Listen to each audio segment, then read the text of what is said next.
നമസ്കാരം, ടി മലയാളത്തിലേക്ക് സ്വാഗതം. നമ്മൾ ഇന്നത്തെ സെഷനിൽ ഡിസ്കസ് ചെയ്യുന്നത് കുറച്ച് PSU ബാങ്കിങ് ഓഹരികളുടെ കാര്യമാണ്. നമുക്കറിയാം, ഇന്ത്യൻ ബാങ്കിങ് സിസ്റ്റം വളരെ ശക്തമായിട്ട് തന്നെയാണ് തുടരുന്നതെന്ന് നമ്മൾ പറയുന്നുണ്ട്. പക്ഷെ നമ്മൾ പ്രൈവറ്റ് ബാങ്കുകളെയും ഒപ്പം തന്നെ PSU ബാങ്കുകളെയും കമ്പയർ ചെയ്യുമ്പോൾ കുറച്ച് വർഷങ്ങളായിട്ട് പ്രൈവറ്റ് ബാങ്കുകൾക്ക് നല്ലൊരു മുന്നേറ്റം രേഖപ്പെടുത്താൻ വേണ്ടിയിട്ട് സാധിക്കുന്നുണ്ട്. നമ്മൾ 2025 സാമ്പത്തിക വർഷത്തിൻ്റെ ഇതുവരെയുള്ള കണക്കുകൾ നോക്കാം. പൊതുവെ ക്രെഡിറ്റ് ഗ്രോത്ത് കമ്പാരിറ്റീവ്ലി കുറവാണ് ഇതുവരെയുള്ള ഒരു വളർച്ച പരിശോധിക്കുമ്പോൾ. പക്ഷേ ഈ വർഷം പബ്ലിക് സെക്ടർ ബാങ്കുകളാണ് പ്രൈവറ്റ് ബാങ്കുകളെ കൂടിയും കുറച്ചുകൂടെ ഒരു ബെറ്റർ പെർഫോമൻസ് നടത്തിയിരിക്കുന്നത്. RBI ഇപ്പോൾ റേറ്റ് കട്ട് സൈക്കിൾ ആരംഭിച്ചിരിക്കുകയാണ്. ഈ റേറ്റ് കട്ട് സൈക്കിൾ തുടരുന്ന ഒരു സാഹചര്യത്തിൽ ബാങ്കുകളെ സംബന്ധിച്ച് നൽകുന്ന വായ്പ കുറഞ്ഞ പലിശ നിരക്കിലായിരിക്കും നൽകുന്നത്, അല്ലേ? അപ്പോൾ അത് തീർച്ചയായിട്ടും അവരുടെ നെറ്റ് ഇൻട്രസ്റ്റ് മാർജിനെ എഫക്റ്റ് ചെയ്യാനുള്ള സാധ്യതയുണ്ട്. ശരിയാണ്, ബാങ്കുകളെ സംബന്ധിച്ച് അത് പോസിറ്റീവായിട്ടുള്ളൊരു അപ്ഡേഷൻസ് തന്നെയാണ്. പക്ഷേ ഇപ്പുറത്തെ സൈഡിൽ ഇത്തരത്തിലൊരു കൺസേൺ കൂടി വരുന്നുണ്ട്. ഡെപ്പോസിറ്റുകളുടെ പലിശ നിരക്ക് കുറയ്ക്കുന്നതോടൊപ്പം തന്നെ വായ്പകളുടെ പലിശ നിരക്കും കുറയ്ക്കുന്ന ഒരു സാഹചര്യത്തിലേക്ക് പോകുന്നുണ്ട്. അത് തീർച്ചയായിട്ടും പല ബാങ്കുകളെയും സംബന്ധിച്ച് ഒരു മാർജിൻ പ്രഷറിലേക്ക് പോകാനുള്ള സാധ്യതയും കൂടി ഉയർത്തുന്നുണ്ട്. എങ്കിലും ഒരു പോസിറ്റീവ് സൈഡ് എന്ന് പറയുന്നത് വായ്പകളുടെ എണ്ണം കൂടും. അത് ബാങ്കുകളെ സംബന്ധിച്ച് പോസിറ്റീവ് തന്നെയാണ്. പക്ഷെ ഇങ്ങനൊരു റിസ്ക് കൂടി വരുന്നുണ്ട്. അങ്ങനെ വെച്ച് നോക്കുമ്പോൾ PSU ബാങ്കുകളെ സംബന്ധിച്ച് കുറച്ചുകൂടെ ഫേവറബിൾ ആയിട്ടുള്ള ഒരു വളർച്ചാ സാധ്യത RBIയുടെ നടപടികൾ സ്വീകരിക്കുമ്പോൾ ഉണ്ട് എന്നാണ് ഇപ്പോൾ ബ്രോക്കറേജുകളൊക്കെ തന്നെ വിലയിരുത്തുന്നത്. അതായത് RBI ഇത്തരം നടപടികൾ സ്വീകരിക്കുന്ന സമയത്ത് PSU ബാങ്കുകളെ സംബന്ധിച്ചും വളരെയധികം ഒരു മുന്നേറ്റ സാധ്യതകളുണ്ട്. PSU ബാങ്കുകൾ കമ്പാരിറ്റീവ്ലി ഒരു റിസ്ക് കുറവുള്ള ഒരു ഓഹരികൾ കൂടിയാണെന്ന് പറയേണ്ടിയിരിക്കുന്നു. അത്തരത്തിൽ HDFC സെക്യൂരിറ്റീസ് എന്ന ബ്രോക്കറേജ് PSU ബാങ്കുകൾക്ക് നൽകുന്ന ഒരു വ്യൂ എന്താണെന്ന് നമുക്ക് നോക്കാം. എന്തൊക്കെ ടാർഗറ്റ് വിലയാണ് പല PSU ബാങ്കിങ് ഓഹരികൾക്കും നൽകുന്നതെന്നും അവരുടെ കവറേജിൽ ഉൾപ്പെട്ടിരിക്കുന്ന പ്രധാനപ്പെട്ട PSU ബാങ്കിങ് ഓഹരികൾ ഏതാണെന്നും ആണ് ഇന്നത്തെ ഒരു സെഷൻ നമ്മൾ ഡിസ്കസ് ചെയ്യുന്നത്. ക്രെഡിറ്റ് ഗ്രോത്ത് നോക്കുന്ന സമയത്ത് പല ബാങ്കുകളെയും സംബന്ധിച്ച് ഒരു കുറവായിരുന്നു കമ്പാരിറ്റീവ്ലി രേഖപ്പെടുത്താൻ വേണ്ടിയിട്ട് സാധിച്ചിട്ടുണ്ടായിരുന്നത്. അത്തരത്തിൽ ഒരു റഫ് ഫേസ് ആയിരുന്നു PSU ബാങ്കിങ് ഓഹരികളെ സംബന്ധിച്ച് ഉണ്ടായിരുന്നത്, PSU ബാങ്കുകളെ സംബന്ധിച്ചുണ്ടായിരുന്നത്. എന്നാൽ ആ ഒരു കാലഘട്ടമൊക്കെ തന്നെ കഴിഞ്ഞിരിക്കുന്നു. ഇനിയൊരു മുന്നേറ്റ സാധ്യതയാണ്, അല്ലെങ്കിൽ ഒരു സാധ്യതകളുടെ ഒരു കാലമാണ് ഇനി വരാനിരിക്കുന്നത് എന്ന് തന്നെയാണ് ഇപ്പോൾ ബ്രോക്കറേജ് വിലയിരുത്തുന്നത്. ഇതിൻ്റെ അടിസ്ഥാനത്തിൽ നല്ലൊരു റിക്കവറി പല ബാങ്കുകൾക്കും രേഖപ്പെടുത്താൻ വേണ്ടിയിട്ട് സാധിക്കും. അതിൻ്റെ ഒരു പശ്ചാത്തലത്തിൽ ഓഹരി വിപണിയിലും പല ഓഹരികൾക്കും നല്ലൊരു മുന്നേറ്റ സാധ്യതയുണ്ട് എന്നുള്ള ഒരു കാഴ്ചപ്പാടാണ് ഇപ്പോൾ ബ്രോക്കറേജ് പങ്കുവയ്ക്കുന്നത്. അതിനാൽ തന്നെ ഇപ്പോൾ ഒരു ഫേവറബിൾ ആയിട്ടുള്ള റിസ്ക് റിവാർഡ് നമുക്ക് കൺസിഡർ ചെയ്യാൻ പറ്റുന്ന കുറച്ച് PSU ബാങ്കിങ് ഓഹരികളെ കുറിച്ചാണ് പറയുന്നത്. എന്തുകൊണ്ടാണ് PSU ബാങ്കിങ് ഓഹരികൾക്ക് ഈ ഒരു മുന്നേറ്റ സാധ്യത ഉള്ളത് എന്നുള്ളതിൻ്റെ റീസൺസ് അവർ പറയുന്നുണ്ട്. നമ്മൾ നോക്കുകയാണെങ്കിൽ ഗവൺമെൻറ്റിൻ്റെ സൈഡിൽ നിന്ന് ധാരാളം നടപടികൾ തന്നെയാണ് ഇത്തരത്തിലുള്ള വളർച്ച ബാങ്കിങ് സിസ്റ്റത്തിൻ്റെയൊക്കെ ഒരു ഭദ്രത ഉറപ്പുവരുത്തുന്നതിന് വേണ്ടിയിട്ട് സ്വീകരിക്കുന്നത്. അതൊരു പോസിറ്റീവ് ഫാക്ടർ തന്നെയാണ്. മാത്രമല്ല, ബാങ്കുകളുടെ ഡിജിറ്റൽ അപ്ഗ്രഡേഷൻസും മറ്റൊരു പോസിറ്റീവ് ഫാക്ടറായിട്ട് എടുത്തു പറയേണ്ടതാണ്. അത് പ്രൈവറ്റ് ബാങ്ക് ആണെങ്കിലും PSU ബാങ്കുകളാണെങ്കിലും ഡിജിറ്റലി അവർ ഒരുപാട് ട്രാൻസ്ഫോർമേഷൻ നടത്തുന്ന ഒരു സാഹചര്യത്തിലേക്ക് പോയിട്ടുണ്ട്. അതോടൊപ്പം പല ബാങ്കുകളെ സംബന്ധിച്ച് അവരുടെ ഏർണിങ്സ് വലിയ തോതിൽ ഇമ്പ്രൂവ് ആയിട്ട് വരുന്നുണ്ട്. അതോടൊപ്പം തന്നെ കൺസിസ്റ്റൻ്റ് ആയിട്ടുള്ളതും സസ്റ്റൈനബിൾ ആയിട്ടുള്ള ഒരു വളർച്ച രേഖപ്പെടുത്താൻ പല ബാങ്കിങ് ഓഹരികൾക്ക് അല്ലെങ്കിൽ പല ബാങ്കുകൾക്കും സാധിക്കുന്നുണ്ട്. ഇത്തരം ഫാക്ടേഴ്സ് ഒക്കെ തന്നെയാണ് ഇപ്പോൾ PSU ബാങ്കുകൾക്ക് കൂടുതൽ വളർച്ചാ സാധ്യത ഉണ്ട് എന്നുള്ളത് HDFC സെക്യൂരിറ്റീസ് ചൂണ്ടിക്കാണിക്കുന്നത്. പ്രത്യേകിച്ചും PSU ബാങ്കിൽ തന്നെ പല കാറ്റഗറിയിലുള്ള ആൾക്കാരുണ്ട്. ലാർജ് PSU ബാങ്കിങ് ഓഹരികളുണ്ട്. അതോടൊപ്പം തന്നെ മിഡ് സൈസ്ഡ് PSU ബാങ്കുകളുണ്ട്. അത്തരത്തിൽ മിഡ് സൈസ്ഡ് PSU ബാങ്കുകളാണ് കുറച്ചുകൂടെ അട്രാക്റ്റീവായിട്ട് തുടരുന്നത് എന്നുള്ളതും കൂടിയും ഇപ്പോൾ HDFC സെക്യൂരിറ്റീസ് പറയുന്നുണ്ട്. കാരണം കുറെ കൂടെ ഇൻവെസ്റ്റ്മെൻറ്റ് പൊട്ടൻഷ്യൽ കൂടുതലുള്ളത് ഇത്തരത്തിലുള്ള മിഡ് സൈസ്ഡ് PSU ബാങ്കുകൾക്കാണ്. കാരണം അവരുടെ ബിസിനസ് മോഡലുകൾ കുറച്ചുകൂടെ സ്ട്രോങ് ആണ്. അവരുടെ ബാലൻസ് ഷീറ്റ് കുറച്ചുകൂടെ ബെറ്റർ ആയിട്ട് വരുന്നുണ്ട്. ബാഡ് ലോണുകളൊക്കെ കുറയുന്നൊരു സാഹചര്യത്തിൽ അസറ്റ് ക്വാളിറ്റി കുറെ കൂടെ മെച്ചപ്പെടുന്നൊരു സാഹചര്യത്തിലേക്ക് പോകുന്നുണ്ട്. അതോടൊപ്പം തന്നെ കൂടുതൽ ക്യാപിറ്റൽ ഇൻഫ്യൂഷൻ അല്ലെങ്കിൽ കൂടുതൽ ക്യാപിറ്റൽ ഇൻവെസ്റ്റ്മെൻറ്റ് വരാൻ സാധ്യതയുള്ള ഓഹരികൾ കൂടിയും ആണ് ഇവരെ എന്നുള്ള ഒരു വിലയിരുത്തൽ കൂടിയും ഇപ്പോൾ ബ്രോക്കറേജ് പങ്കുവയ്ക്കുന്നുണ്ട്. ഇതിൻ്റെ അടിസ്ഥാനത്തിലാണ് റിസ്ക് റിവാർഡായിട്ടുള്ള ഓഹരികളായിട്ട് ഇത്തരം ഓഹരികളെ സൂചിക്കുന്നത്. റിസ്ക് റിവാർഡുകൾ കൊണ്ട് ഉദ്ദേശിക്കുന്നത് നമുക്ക് കുറഞ്ഞ റിസ്കിൽ കൂടുതൽ റിവാർഡ് കിട്ടാൻ സാധ്യതയുള്ള ഓഹരികൾ എന്നുള്ള ഒരു ടേംസിലാണ് നമ്മൾ റിസ്ക് റിവാർഡ്, ഫേവറബിൾ ആയിട്ടുള്ള റിസ്ക് റിവാർഡ് എന്നുകൊണ്ട് ഉദ്ദേശിക്കുന്നത്. അത്തരത്തിൽ നമുക്ക് റിസ്ക് റിവാർഡബിൾ ആയിട്ടുള്ള ഓഹരികൾ ഏതൊക്കെയാണെന്ന് നോക്കാം. ഇവരുടെ കവറേജിൽ ആദ്യമായിട്ട് ഉൾപ്പെട്ടിരിക്കുന്ന ഒരു ഓഹരി ബാങ്ക് ഓഫ് ബറോഡയാണ്. ബാങ്ക് ഓഫ് ബറോഡയ്ക്ക് ബൈ എന്ന ഇനിഷ്യേറ്റീവാണ് നൽകുന്നത്. 290 രൂപ വരെ എത്തിയേക്കാമെന്നാണ് പ്രതീക്ഷിക്കുന്നത്. നിലവിൽ നോക്കുമ്പോഴും 239 രൂപ എന്ന റേഞ്ചിലാണ് ഈ ഒരു ബാങ്കിങ് ഓഹരി ക്ലോസ് ചെയ്ത് ട്രേഡിംഗ് നടത്തിക്കൊണ്ടിരിക്കുന്നത്. 290 രൂപ വരെ എത്തിയേക്കാമെന്നുള്ള ഒരു കാഴ്ചപ്പാട് ഇപ്പോൾ ബ്രോക്കറേജ് പങ്കുവെക്കുന്നുണ്ട്. എന്തൊക്കെ റീസൺസ് ആണെന്ന് നോക്കാം. വളരെ ശക്തമായിട്ടുള്ള ഫണ്ടമെന്റൽസ് ബാങ്കിനുണ്ട് എന്നുള്ളത് തന്നെയാണ് ഒരു പ്രധാനപ്പെട്ട റീസൺസ്. കാരണം അവരുടെ ഡെപ്പോസിറ്റ് ബേസ് നോക്കുമ്പോൾ വളരെ ശക്തമായിട്ട് തുടർന്നിട്ടുണ്ട്. അസറ്റ് ക്വാളിറ്റി വലിയ തോതിൽ മെച്ചപ്പെട്ടതായിട്ട് കാണുന്നുണ്ട്. പ്രത്യേകിച്ച് കമ്പാരിറ്റീവ്ലി അവരുടെ കോമ്പറ്റേറ്റേഴ്സിനെ വെച്ച് കമ്പയർ ചെയ്യുമ്പോൾ അസറ്റ് ക്വാളിറ്റി കുറെ കൂടെ മെച്ചപ്പെടുത്താൻ ബാങ്കിന് സാധിച്ചിട്ടുണ്ട്. ക്രെഡിറ്റ് കോസ്റ്റ് വളരെ കുറഞ്ഞ രീതിയിൽ നിലനിർത്താൻ വേണ്ടിയിട്ട് കമ്പനിക്ക് സാധിച്ചിട്ടുണ്ട്. അതായത് കിട്ടാക്കടത്തിലേക്ക് മാറ്റിവെക്കുന്ന തുകയൊക്കെ തന്നെ കുറച്ചുകൊണ്ട് ബാലൻസ് ചെയ്തുകൊണ്ട് ക്രെഡിറ്റ് കോസ്റ്റ് ഒക്കെ തന്നെ മെയിൻറ്റെയിൻ ചെയ്യാൻ വേണ്ടിയിട്ട് ബാങ്കിന് സാധിച്ചിട്ടുണ്ട്. അതിനാൽ തന്നെ ഒരു മികച്ച റിട്ടേൺ നൽകാൻ ബാങ്കിൻ്റെ ഓഹരിക്ക് സാധിക്കുമെന്നുള്ളൊരു എക്സ്പെക്റ്റേഷൻസ് ഉണ്ട്. എന്നാൽ റിസ്കുകൾ നമ്മൾ കൺസിഡർ ചെയ്യണം. എന്തൊക്കെ റിസ്കുകളാണ് HDFC സെക്യൂരിറ്റീസ് പറയുന്നത് നോക്കാം. മാർജിൻസ് ഈ പറഞ്ഞ പോലെ തന്നെ റേറ്റ് കട്ട് സൈക്കിൾ ആരംഭിച്ചതിനാൽ തന്നെ കുറയാനുള്ള സാധ്യത കൂടുതലാണ്. അതോടൊപ്പം തന്നെ ഓപ്പറേറ്റിംഗ് കോസ്റ്റ് ഉയരാനുള്ള സാധ്യതയും ഉണ്ട്. ക്രെഡിറ്റ് കോസ്റ്റ് ഇപ്പോൾ കുറവാണെങ്കിലും അത് ഭാവിയിൽ കൂടിക്കൂടായില്ല എന്ന് നമുക്ക് പറയാൻ സാധിക്കില്ല. നമുക്ക് ക്രെഡിറ്റ് കോസ്റ്റിൻ്റെ ഒരു പോസിബിലിറ്റിയും ക്രെഡിറ്റ് കോസ്റ്റ് ഉയരാനുള്ള സാധ്യതയും നമ്മൾ തള്ളിക്കളയരുത്. ഇതൊക്കെ നമുക്ക് റിസ്കുകളായിട്ട് പരിഗണിക്കാവുന്നതാണ്. ഇത്തരം റിസ്ക് ഫാക്ടേഴ്സും കൂടി നമ്മൾ പരിഗണിക്കേണ്ടതുണ്ട്. എങ്കിൽ പോലും 2027 സാമ്പത്തിക വർഷമാകുമ്പോഴേക്കും അവരുടെ pre provision operating profit 13% CAGR വളർച്ച കൈവരിച്ചേക്കാമെന്ന് HDFC സെക്യൂരിറ്റീസ് വിലയിരുത്തുന്നു. ഏർണിംഗ്സ് പെർ ഷെയറും 10% CAGR വളർച്ച കൈവരിച്ചേക്കാമെന്നാണ് പ്രതീക്ഷിക്കുന്നത്. അടുത്തൊരു ഓഹരി ഇന്ത്യൻ ബാങ്കാണ്. ഇന്ത്യൻ ബാങ്കിനും ബൈ എന്ന ഇനിഷ്യേറ്റീവ് തന്നെയാണ് നൽകുന്നത്. 735 രൂപ വരെ എത്തിയേക്കാമെന്നാണ് കണക്കാക്കുന്നത്. എന്തൊക്കെ പോസിബിലിറ്റീസ് ആണ് കാണുന്നതെന്ന് വെച്ചാൽ PSU ബാങ്കുകളിൽ ഏറ്റവും കൂടുതൽ പ്രോഫിറ്റബിൾ ആയിട്ട് മാറാൻ സാധിക്കുന്ന ഒരു ബാങ്കാണിത്. അതോടൊപ്പം തന്നെ നേരത്തെ സൂചിപ്പിച്ച പോലെ തന്നെ വളരെ സ്ട്രോങ് ആയിട്ടുള്ളൊരു ഡെപ്പോസിറ്റ് ബേസ് ഇന്ത്യൻ ബാങ്കിനെ സംബന്ധിച്ചും രേഖപ്പെടുത്താൻ വേണ്ടിയിട്ട് സാധിക്കുന്നുണ്ട്. അസറ്റ് ക്വാളിറ്റി കൂടുതൽ മെച്ചപ്പെടുത്തി കൊണ്ടുവരാൻ വേണ്ടിയിട്ട് സാധിക്കുന്നുണ്ട്.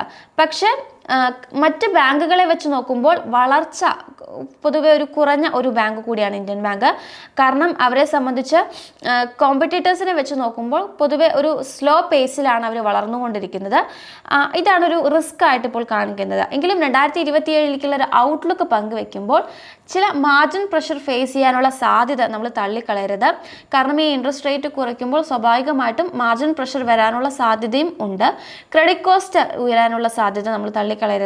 ഏർണിംഗ്സ് പെർ ഷെയർ നോക്കുന്ന സമയത്ത് അല്ലെങ്കിൽ റിട്ടേൺ ഓൺ അസറ്റ് നോക്കുമ്പോൾ 1.2% മുകളിൽ നിലനിൽക്കാനുള്ള സാധ്യത കൂടുതലാണ്. അത് PSU ബാങ്കുകളെ സംബന്ധിച്ച് അല്ലെങ്കിൽ ഒരു PSU ബാങ്കിനെ സംബന്ധിച്ച് ഒരു വളരെ നല്ല ഒരു മെഷർമെൻ്റ് ആണ് ഈ ഒരു 1.2% മുകളിൽ റിട്ടേൺ ഓൺ അസറ്റ് നിലനിർത്താൻ സാധിക്കുമെന്ന് പറയുന്നത്.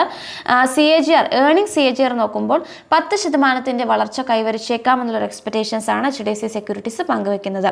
നമ്മൾ കൂടുതലായിട്ടും വാച്ച് ചെയ്യേണ്ട ഒരു കൺസേൺ എന്ന് പറയുന്നത് ക്രെഡിറ്റ് ഒപ്പം തന്നെ ഡെപ്പോസിറ്റ് ഗ്രോത്ത് എങ്ങനെ നിലനിർത്തുന്നു, എത്രത്തോളം സസ്റ്റെയിൻ ചെയ്യാൻ വേണ്ടിയിട്ട് സാധിക്കുന്നു എന്നുള്ളത് തന്നെയാണ്. ബാങ്ക് ഓഫ് മഹാരാഷ്ട്രയാണ് റഡാറിൽ ഉൾപ്പെട്ടിരിക്കുന്ന മറ്റൊരു പ്രധാനപ്പെട്ട PSU ബാങ്ക്. ബാങ്ക് ഓഫ് മഹാരാഷ്ട്രയ്ക്ക് 70 രൂപയാണ് ടാർഗറ്റ് പ്രൈസ് ആയിട്ട് നൽകിയിരിക്കുന്നത്. സ്ട്രെങ്ത് ആയിട്ട് അവർ പറയുന്നത് കോസ്റ്റ് ഓഫ് ഫണ്ട് കുറയ്ക്കാൻ വേണ്ടിയിട്ട് കമ്പനിക്ക് സാധിക്കുന്നുണ്ട് എന്ന് തന്നെയാണ്.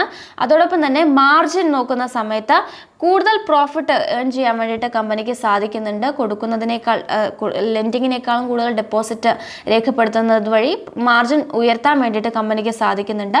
പ്രോഫിറ്റബിലിറ്റി വളരെയധികം കൂടുതലാണെന്നുള്ളതും കൂടി ബാങ്ക് ഓഫ് മഹാരാഷ്ട്ര പോസിറ്റീവായിട്ട് പറയുന്നുണ്ട്. ഇനി കമ്പനിയെ സംബന്ധിച്ച് ചാലഞ്ചസുകൾ എന്തൊക്കെയാണെന്ന് നോക്കാം. ടാക്സ് റേറ്റ് ചിലപ്പോൾ ഉയരാനുള്ള സാധ്യതയുണ്ട്. ബാങ്കിൻ്റെ മറ്റൊരു പോസിറ്റിവിറ്റിയും അവർ ലോവർ ടാക്സ് റേറ്റ് തന്നെയാണ് കാണിക്കുന്നത്. ഈ ഒരു ലോവർ ടാക്സ് റേറ്റ് മൂലം പ്രോഫിറ്റബിലിറ്റി ഉയരുന്നുണ്ട്. മാത്രമല്ല റിട്ടേൺ റേഷ്യോസ് നോക്കുന്ന സമയത്തും വളരെ സ്ട്രോങ് ആയിട്ട് നിലനിർത്താൻ വേണ്ടിയിട്ട് ബാങ്കിന് സാധിക്കുന്നുണ്ട്. എന്നാൽ ഇതൊക്കെ തന്നെയാണ് കൺസേൺസ് ആയിട്ടും HDFC സെക്യൂരിറ്റീസ് ചൂണ്ടിക്കാണിക്കുന്നത്. ടാക്സ് റേറ്റ് ഉയരുകയാണെങ്കിൽ അത് സ്വാഭാവികമായിട്ടും പ്രോഫിറ്റിൽ റിഫ്ലക്റ്റ് ചെയ്യാനുള്ള സാധ്യത കൂടുതലാണ്. അതോടൊപ്പം തന്നെ കമ്പനിയുടെ ഗ്രോത്ത് ഔട്ട്ലുക്ക് പങ്കുവെക്കുമ്പോൾ pre provisioning operating rate 19% CAGR വളർച്ച കൈവരിച്ചേക്കാം എന്നുള്ളൊരു എക്സ്പെക്ടേഷൻസ് ഉണ്ട്. ഏർണിംഗ്സ് പെർ ഷെയർ നോക്കുമ്പോൾ 14% CAGR വളർച്ച കൈവരിച്ചേക്കാമെന്ന് തന്നെയാണ് പ്രതീക്ഷിക്കുന്നത്. അതായത് നിലവിലെ അവരുടെ ശക്തമായിട്ടുള്ള വളർച്ച സസ്റ്റെയിൻ ചെയ്യാനുള്ള സാധ്യത കൂടുതലാണ്. ഹെൽത്തി ആയിട്ടുള്ള ഒരു വരുമാന വളർച്ച അല്ലെങ്കിൽ ഗ്രോത്ത് വരും പാദങ്ങളിലും നിലനിർത്താൻ വേണ്ടിയിട്ട് ബാങ്കിന് സാധിച്ചേക്കാമെന്നും കൂടി ഇപ്പോൾ HDFC സെക്യൂരിറ്റീസ് പങ്കുവെക്കുന്നുണ്ട്. അടുത്തൊരു ബാങ്കിങ് ഓഹരി യൂണിയൻ ബാങ്ക് തന്നെയാണ്. യൂണിയൻ ബാങ്കിന് ആഡ് എന്ന റേറ്റിംഗ് ആണ് നൽകുന്നത്. ബൈ എന്ന ഇനിഷ്യേറ്റീവ് അല്ല, ആഡ് എന്ന റേറ്റിംഗ് ആണ്. അതായത് ഓൾറെഡി ഹോൾഡ് ചെയ്യുന്ന ആളുകളെ സംബന്ധിച്ച് നിങ്ങൾക്ക് കൂടുതൽ ആഡ് ചെയ്യാം എന്നുള്ളൊരു ഓപ്ഷനാണ് ഇവിടെ പങ്കുവെക്കുന്നത്. 160 രൂപയിലേക്ക് എത്തിയേക്കാമെന്നാണ് പ്രതീക്ഷിക്കുന്നത്. എന്തൊക്കെ കൺസേൺസ് കൊണ്ടാണ് ആഡ് എന്ന റേറ്റിംഗ് നൽകുന്നത് നോക്കാം. ബാലൻസ് ഷീറ്റ് കമ്പാരിറ്റീവ്ലി ദുർബലമായിട്ടാണ് ബാങ്കിൻ്റെ തുടരുന്നത്. കാരണം അവരെ സംബന്ധിച്ച് അത്ര തന്നെ വെൽ ഡിവേഴ്സിഫൈഡ് ആയിട്ടുള്ള ഒരു ബാങ്ക് അല്ല എന്ന് തന്നെയാണ് ഇപ്പോൾ പ്രതീക്ഷിക്കുന്നത്. ലോൺ ബുക്ക് നോക്കുന്ന സമയത്തും കുറച്ച് ഒരു പെർട്ടിക്കുലർ സെക്ടർ അല്ലെങ്കിൽ പെർട്ടിക്കുലർ കസ്റ്റമേഴ്സിൽ മാത്രം കൂടുതൽ ഫോക്കസ് ചെയ്തുകൊണ്ടുള്ള ഒരു ലോൺ ബുക്കാണ് ബാങ്കിനുള്ളത്. ഇത് മറ്റൊരു റിസ്ക് അല്ലെങ്കിൽ ഒരു കൺസേൺ ആണ്. ഇത്തരം കൺസേൺസ് പരിഗണിച്ചുകൊണ്ടാണ് ആഡ് എന്നുള്ളൊരു റേറ്റിംഗ് നൽകിയിരിക്കുന്നത്. അസറ്റ് ക്വാളിറ്റി നോക്കുമ്പോഴും നിലവിലും ഇപ്പോഴും ബാങ്കിനെ സംബന്ധിച്ച് കുറച്ച് ഒരു സമ്മർദ്ദമൊക്കെ തന്നെ ഫേസ് ചെയ്യുന്ന ഒരു ഘട്ടത്തിലാണ് ഇപ്പോൾ ബാങ്കിനുള്ളത്. കമ്പനിയെ സംബന്ധിച്ച് ഇപ്പോഴും ഉയർന്ന സ്ലിപ്പേജ് ആണ് കമ്പനിക്ക് ഉള്ളതെന്ന് കാണാം. അതായത് കൂടുതൽ ലോണുകൾ ബാഡ് ലോൺ ആകാനുള്ള സാധ്യത കൂടുതലാണ്. അതുകൊണ്ടാണ് സ്ലിപ്പേജ് ഉയരുന്നത്. മാത്രമല്ല അവരെ സംബന്ധിച്ച് അവരുടെ അണ്ടർലൈങ് അസറ്റ് ക്വാളിറ്റി ഇപ്പോഴും പൂർണ്ണമായിട്ടും ഒരു റിക്കവറി സ്റ്റേജിലോട്ട് വന്നിട്ടില്ല. ഇനി അവരുടെ പ്രോഫിറ്റബിലിറ്റി ഔട്ട്ലുക്ക് നോക്കുമ്പോൾ മാർജിൻ ഇപ്പോഴും ഒരു സമ്മർദ്ദത്തിൽ തുടരാനുള്ള സാധ്യതയുണ്ട്. ക്രെഡിറ്റ് കോസ്റ്റ് നോക്കുമ്പോഴും വർദ്ധിക്കാനുള്ള സാഹചര്യമുണ്ട്. ഇത്തരം റിസ്കുകൾ നമ്മൾ പരിഗണിക്കുന്ന സമയത്ത് അവരുടെ ഒരു ഗ്രോത്ത് നോക്കുമ്പോൾ മറ്റ് ബാങ്കുകളെ വെച്ച് നോക്കുമ്പോൾ കുറച്ചൊരു സ്ലോ പേസിലാകാനുള്ള സാധ്യതയുണ്ട് എന്നാണ് ബ്രോക്കറേജ് വിലയിരുത്തുന്നത്. അതിനാൽ തന്നെ ഏർണിംഗ്സ് പെർ ഷെയർ 2025 to 27 സാമ്പത്തിക വർഷമാകുമ്പോഴേക്കും 7% CAGR വളർച്ചയായിരിക്കും കൈവരിക്കുക എന്നാണ് ഇപ്പോൾ ബ്രോക്കറേജ് വിലയിരുത്തുന്നത്. അടുത്ത ഓഹരി കനറ ബാങ്കാണ്. കനറ ബാങ്കിന് ഇപ്പോൾ ഒരു കവറേജ് നൽകുമ്പോൾ 110 രൂപയാണ് ടാർഗറ്റ് പ്രൈസ് ആയിട്ട് നൽകിയിരിക്കുന്നത്. കനറ ബാങ്കിൻ്റെ വിപണിയിലെ പെർഫോമൻസ് നമ്മൾ വിലയിരുത്തുന്ന സമയത്തും 110 രൂപ റേഞ്ചിൽ തന്നെയാണ് കഴിഞ്ഞ സെഷൻ ക്ലോസ് ചെയ്തിരിക്കുന്നത്. ഇതുകൊണ്ട് ഉദ്ദേശിക്കുന്നത് കാര്യമായിട്ടുള്ളൊരു മുന്നേറ്റ സാധ്യത ബാങ്കിന് രേഖപ്പെടുത്താൻ സാധിക്കില്ല എന്ന് തന്നെയാണ്. എന്തുകൊണ്ടാണെന്ന് നോക്കാം. ഇവരെ സംബന്ധിച്ച് ഡെപ്പോസിറ്റ് വളരെ വീക്കായിട്ടാണ് തുടരുന്നതെന്ന് കാണാം. മറ്റ് ബാങ്കുകളെ സംബന്ധിച്ച് വെച്ച് നോക്കുന്ന സമയത്ത് കനറ ബാങ്കിന് ഡെപ്പോസിറ്റുകൾ പൊതുവെ കുറവാണ്. ഡെപ്പോസിറ്റ് ഗ്രോത്ത് ഒരു മന്ദഗതിയിലാണ് മുന്നോട്ട് പോകുന്നതെന്ന് കാണാൻ സാധിക്കുന്നുണ്ട്. ഇനി പ്രോഫിറ്റബിലിറ്റി നോക്കുന്ന സമയത്തും ഒരു സമ്മർദ്ദത്തിലാണെന്ന് പറയേണ്ടിയിരിക്കുന്നു. ക്രെഡിറ്റ് കോസ്റ്റ് ഉയരാനുള്ള സാധ്യത കൂടുതലാണ്. അതിനാൽ തന്നെ അവരുടെ റിട്ടേൺ ഓൺ അസറ്റ് നോക്കുന്ന സമയത്തും 2026 സാമ്പത്തിക വർഷത്തിൽ 13 ബേസിസ് പോയിന്റിന്റെ ഇടിവ് രേഖപ്പെടുത്താനുള്ള സാധ്യതയുണ്ട് എന്ന് തന്നെയാണ് പറയുന്നത്. പ്രോഫിറ്റബിലിറ്റി കുറെ കൂടെ ദുർബലമായി തുടരാനാണ് സാധ്യത എന്ന് HDFC സെക്യൂരിറ്റീസ് വിലയിരുത്തുന്നുണ്ട്. ഇനി അവരുടെ ഏർണിംഗ്സ് ഗ്രോത്ത് എസ്റ്റിമേറ്റ് പങ്കുവെക്കുന്നത് 6% വളർച്ച മാത്രമായിരിക്കും ഈ ഒരു ഏർണിംഗ്സ് പെർ ഷെയർ ബാങ്ക് രേഖപ്പെടുത്തുക എന്നുള്ളൊരു വിലയിരുത്തലിലേക്ക് ഇപ്പോൾ HDFC സെക്യൂരിറ്റീസ് മാറുന്നുണ്ട്. ഇനി SBIക്ക് ബൈ എന്ന ഇനിഷ്യേറ്റീവ് നൽകുന്നുണ്ട്. SBI സംബന്ധിച്ച് 1035 രൂപയിലേക്ക് എത്തിയേക്കാമെന്ന് പ്രതീക്ഷിക്കുന്നുണ്ട്. SBIയുടെ നിലവിലെ കറണ്ട് മാർക്കറ്റ് പ്രൈസ് വെക്കുമ്പോൾ 800 രൂപ റേഞ്ചിലാണ് തുടരുന്നത്. SBI സംബന്ധിച്ച് നമുക്കറിയാം, SBI എന്ന് പറയുന്നത് PSU സെക്ടറിൽ തന്നെ ഏറ്റവും ഡൊമിനൻ്റ് ആയിട്ടുള്ളൊരു ബാങ്കിങ് ഓഹരി തന്നെയാണ്. ലോൺ സെഗ്മെൻറ്റുകളിലൊക്കെ തന്നെ ലീഡ് ചെയ്ത് നിൽക്കാൻ വേണ്ടിയിട്ട് SBIക്ക് സാധിക്കുന്നുണ്ട്. വളരെ സ്ട്രോങ് ആയിട്ടുള്ള ഫണ്ടമെൻ്റലുള്ള ബാങ്ക് തന്നെയാണ്. ലോങ് ടേം നിക്ഷേപകരെ സംബന്ധിച്ച് നമുക്ക് കൺസിഡർ ചെയ്യാൻ പറ്റുന്ന ബാങ്കിങ് ഓഹരികളിൽ പ്രിഫർ ചെയ്യാൻ പറ്റുന്ന ഒരു ഓഹരി തന്നെയാണ് SBI എന്ന് പറയുന്നത്. SBIയുടെ ഡെപ്പോസിറ്റ് നോക്കുകയാണെങ്കിൽ വളരെ ശക്തമായിട്ട് തുടരുന്നുണ്ട്. അസറ്റ് ക്വാളിറ്റി വളരെയധികം മെച്ചപ്പെട്ടതായിട്ടാണ് കാണുന്നത്. അവരുടെ ലോൺ സോഴ്സിംഗ് നോക്കുന്ന സമയത്തും എഫിഷ്യൻ്റ് ആയിട്ട് കൊണ്ടു നടത്താൻ വേണ്ടിയിട്ട് ബാങ്കിന് സാധിക്കുന്നുണ്ട്. ഡിജിറ്റൽ ഇൻഫ്രാസ്ട്രക്ചർ വളരെ അഡ്വാൻസ്ഡ് ആയിട്ട് തന്നെയാണ് തുടരുന്നത്. ക്രോസ് സെല്ലിംഗ് ക്യാപ്പബിലിറ്റീസ് നോക്കുന്ന സമയത്തും വളരെ സ്ട്രോങ് ആയിട്ട് തന്നെയാണ് തുടരുന്നത്. ഇനി ബാങ്കിനെ സംബന്ധിച്ച് അവരുടെ ഔട്ട്ലുക്ക് നോക്കുന്ന സമയത്ത് കമ്പനിക്ക് റിട്ടേൺ ഓൺ അസറ്റ് 1% മുകളിൽ കൺസിസ്റ്റൻ്റ് ആയിട്ട് നിലനിൽക്കാൻ വേണ്ടിയിട്ട് സാധിക്കുന്നുണ്ട്. ഈ ഒരു ലെവൽ മെയിൻറ്റെയിൻ ചെയ്യാൻ വേണ്ടിയിട്ട് ബാങ്കിനെ സാധിക്കുമെന്ന് തന്നെയാണ് പ്രതീക്ഷിക്കുന്നത്. മറ്റ് ബാങ്കുകളെ വെച്ച് നോക്കുമ്പോൾ പ്രോഫിറ്റബിലിറ്റി ആണെങ്കിലും വളർച്ചയാണെങ്കിലും കുറെ കൂടെ ബെറ്റർ ആയിട്ട് രേഖപ്പെടുത്താൻ SBIക്ക് സാധിക്കുമെന്നുള്ളൊരു ഒരു വ്യൂ ആണ് HDFC സെക്യൂരിറ്റീസ് പങ്കുവെക്കുന്നത്. അതിനാൽ തന്നെ കുറച്ചുകൂടെ ഉയർന്നൊരു ടാർഗറ്റ് പ്രൈസ് HDFC സെക്യൂരിറ്റീസ് നൽകുന്നുണ്ട്. പഞ്ചാബ് നാഷണൽ ബാങ്കും അതോടൊപ്പം തന്നെ ബാങ്ക് ഓഫ് ഇന്ത്യക്കും ഒരു കവറേജ് നൽകുന്നില്ല. കാരണം ഈ ഒരു പഞ്ചാബ് നാഷണൽ ബാങ്കിനെ സംബന്ധിച്ചും അതോടൊപ്പം തന്നെ ബാങ്ക് ഓഫ് ഇന്ത്യയെ സംബന്ധിച്ചും കുറേ കൂടെ ഇംപ്രൂവ്മെന്റ് രേഖപ്പെടുത്താൻ ബാങ്കുകൾക്ക് ആവശ്യമുണ്ടെന്നാണ് പറയുന്നത്. കാരണം കമ്പനിയെ സംബന്ധിച്ച് ഏർണിങ്സ് അത്ര തന്നെ മികച്ചതായിട്ട് രേഖപ്പെടുത്താൻ വേണ്ടിയിട്ട് സാധിക്കുന്നില്ല, കമ്പാരേറ്റീവ്ലി നോക്കുമ്പോൾ സാധിക്കുന്നില്ല. അതോടൊപ്പം തന്നെ PNBയെ സംബന്ധിച്ച് ഫണ്ടമെൻ്റലി കുറേ കൂടെ സ്ട്രെങ്ത് ആയിട്ട് വരേണ്ട ഒരു സാഹചര്യമാണ്. PNBയുടെ ഒരു പാസ്റ്റ് നമ്മൾ നോക്കുന്ന സമയത്ത് നമ്മൾ ഓൾറെഡി പല ഒരു ന്യൂസുകളും അല്ലെങ്കിൽ പല കൺസേൺസും ഒക്കെ തന്നെ കേട്ടിട്ടുള്ള ഒരു ബാങ്കിങ് ഓഹരിയാണ് PNB. അതിനാൽ തന്നെ കുറേ കൂടി അവർ ഫണ്ടമെൻ്റലി സ്ട്രെങ്തൻ ചെയ്ത് വന്നുകൊണ്ടിരിക്കുകയാണ്. അത് കുറേ കൂടെ ബെറ്റർ ആയിട്ട് വരേണ്ട ഒരു സാഹചര്യത്തിലേക്ക് പോയിട്ടുണ്ട്. ബാങ്ക് ഓഫ് ഇന്ത്യയെ സംബന്ധിച്ച് കോമ്പറ്റേറ്റേഴ്സിനെ വെച്ച് നോക്കുമ്പോൾ ഇപ്പോഴും കുറേ കൂടെ പുറകിലാണ്. അത് കുറേ കൂടെ മെച്ചപ്പെട്ട് വരാനിരിക്കുന്നുണ്ട്. അത് ഓപ്പറേറ്റിംഗ് പ്രോഫിറ്റബിലിറ്റി ആണെങ്കിലും ഓപ്പറേറ്റിംഗ് പെർഫോമൻസിലാണെങ്കിലും ഡിജിറ്റൽ ക്യാപ്പബിലിറ്റീസിലാണെങ്കിലും ക്രെഡിറ്റ് അണ്ടർ റൈറ്റിംഗ് നോക്കുകയാണെങ്കിലും ഒക്കെ അവർ കുറേ കൂടെ ബെറ്ററായിട്ട് വരാനുണ്ട്. അതിനാൽ തന്നെ ബാങ്ക് ഓഫ് ഇന്ത്യയും പഞ്ചാബ് നാഷണൽ ബാങ്കും ഇപ്പോൾ HDFC സെക്യൂരിറ്റീസിൻ്റെ കവറേജിൽ ഉൾപ്പെട്ടിട്ടില്ല. മറ്റ് ബാങ്കിങ് ഓഹരികൾക്കാണ് ഇത്തരത്തിൽ ഒരു ഇനിഷ്യേറ്റീവ് നൽകിയിരിക്കുന്നത്.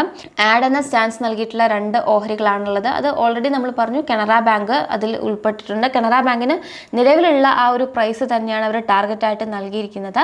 അതായത് കൂടുതൽ അപ്സൈഡ് പൊട്ടൻഷ്യൽ പ്രതീക്ഷിക്കുന്നില്ല എന്നാണ് ഇതുകൊണ്ട് ഉദ്ദേശിക്കുന്നത്.